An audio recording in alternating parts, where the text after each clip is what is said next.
Straight away refuse कर दिया है कि कोई किसी भी तरह की कोई बंगलिंग नहीं है। कुछ और नए फैक्ट्स आए हैं।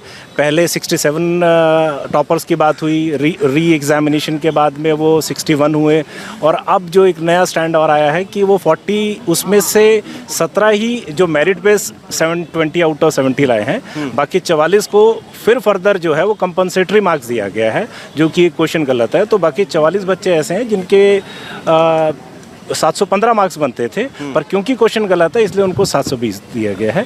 तो इस वजह से रोज़ एनटीए और भारत सरकार जो है वो नए नए ग्राउंड्स और नए नए तरीके लेके आ रही है ताकि किसी भी कॉस्ट पे रीनीट को ना बचाया जाए। टेलीग्राम के ऊपर भी उन्होंने कहा है कि ये एडिटेड वर्जन है, तो हमारा कहना है कि मे बी कुछ इन्फॉर्मेशंस बच्चों के पास आई हैं, बच्चों ने वो सारी इन्फॉर्मेशन कोर्ट के आगे और रिस्पेक्टेड अथॉरिटीज़ के आगे रखा है। सिर्फ एनटीए का ये कह देना कि वो एडिटेड है ठीक नहीं है, इसको किसी फॉरेंसिक, क्योंकि कोर्ट ने भी कहा है कि इसको फॉरेंसिक और बाकी लेवल पे चेक करना चाहिए है, तो एनटीए ने ये नहीं बताया कि उसका बेसिस क्या है, क्या उन्होंने अपने ऑफिस में बैठ के चेक कर लिया है या कोई एक्सपर्ट ने इसको डिसाइड करा है। नहीं, इसके अलावा एक और इम्पॉर्टेंट है जिसपे कोर्ट ने क्लैरिफिकेशन मांगा था कि लीक कब हुआ है और सबसे पहले कब लीक रिपोर्ट हुआ है और उसका स्प्रेड क्या था।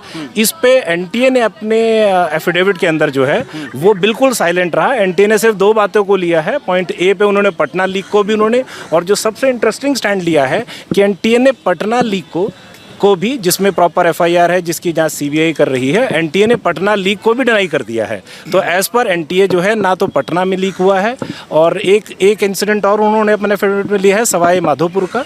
तो सवाई माधोपुर में भी उन्होंने कहा है कि कोई लीक नहीं हुआ है, जबकि अब पहले अपनी वेबसाइट पे ही उन्होंने अपलोड कर रखा है कि लीक 4:25 पे हुआ है।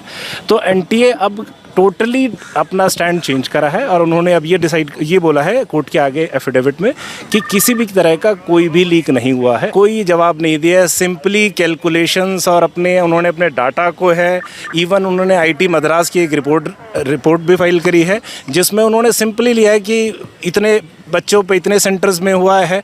एक उन्होंने और अपने एफिडेविट में जो पिछला एफिडेविट जो फाइल करा था उसमें एक उन्होंने और स्टेटमेंट दिया था कि हमारे जो बच्चे हैं, जो अलॉटमेंट ऑफ सीट्स है उसमें मैनुअल इंटरफेरेंस नहीं होता, वो कंप्यूटर बेस्ड होता है। तो अगर ये बात फैक्ट है तो कैसे झज्जर के बच्चे एक ही सेंटर में जिनका जिसमें सीक्वेंस से उनके रोल नंबर आए वो 6 बच्चे और उसमें से 6 बच्चे टॉप हो गए। तो कहीं ना कहीं ये सिस्टमैटिक लीक है। और जो एनटीए